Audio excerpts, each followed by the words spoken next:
Fall in Indiana drums up thoughts of apple orchards, pumpkins, and the turning of leaves. But agriculture leaders say it's also a time to recognize the state's massive profile in the pork industry. Indiana, believe it or not, the fourth largest pork exporter in the country, generating some $377 million annually. The state marking National Pork Month by inviting Hoosiers to dine along the Tenderloin Lovers Trail. For more on Porktober and how it's designed to help Hoosier restaurants and the economy, I'm pleased to be joined by Indiana Destination Development Corporation Secretary and CEO Elaine Bedel. Elaine, as always, welcome to the show.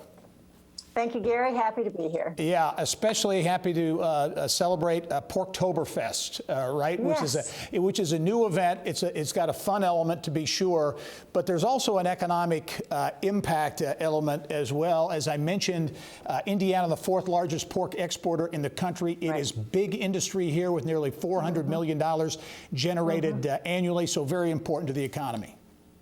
Absolutely. We have 3,000 pork producers in the state of Indiana, and what better to celebrate pork than in Porktober, where we really talk about the breaded pork tenderloin, something that all of us enjoy. I mean, and the interesting thing about a pork tenderloin sandwich, you've got the pork, usually pounded, maybe breaded, and then deep fried. But after that, we've got 70 different restaurants on our trail that will put their own little secret ingredient to it. So each of them might be a little different, but they're all delicious. Yeah, we'll talk about this because this is part of a strategy I think you have there at the Indiana Destination Development Corporation to support local restaurants, support local communities as well. You mentioned 70 restaurants participating along this Tenderloin Lovers Trail, and there's an incentive, right, for folks to get out there because there's a T-shirt if you sample a few of those restaurants.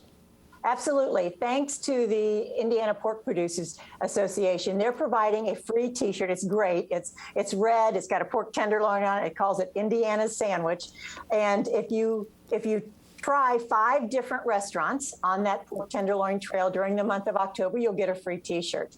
But even beyond that, what the pork producers Indiana pork producers are doing is they're actually giving $1,000 to the top 5 restaurants that have the most check-ins. And I can explain that in a minute as well. So it's not only do you get something for eating the pork tenderloin, that restaurants get something for producing them and being at the top of the list. Right.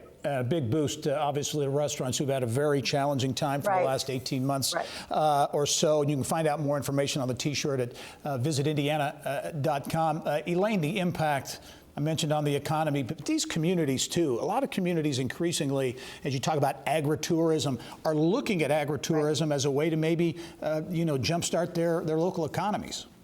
Right. Well, the Indiana Culinary Trails Passport that anyone can sign up for free on visitindiana.com really is where you can see 21 different trails. We're doing this in partnership with the Indiana Foodways Alliance, and they basically curate the trails. And you have to be a locally owned restaurant to be on any of the 21 trails, a locally owned entity, and using locally grown ingredients in your product. And so it's all helping the community, the economy, and so it's important to do that because, as you said, we haven't quite fully recovered from the pandemic. We need to get people out there and help these family-owned businesses survive this and really start thriving again. Yeah, you mentioned 21 trails from tenderloins to ice cream to breweries, distilleries.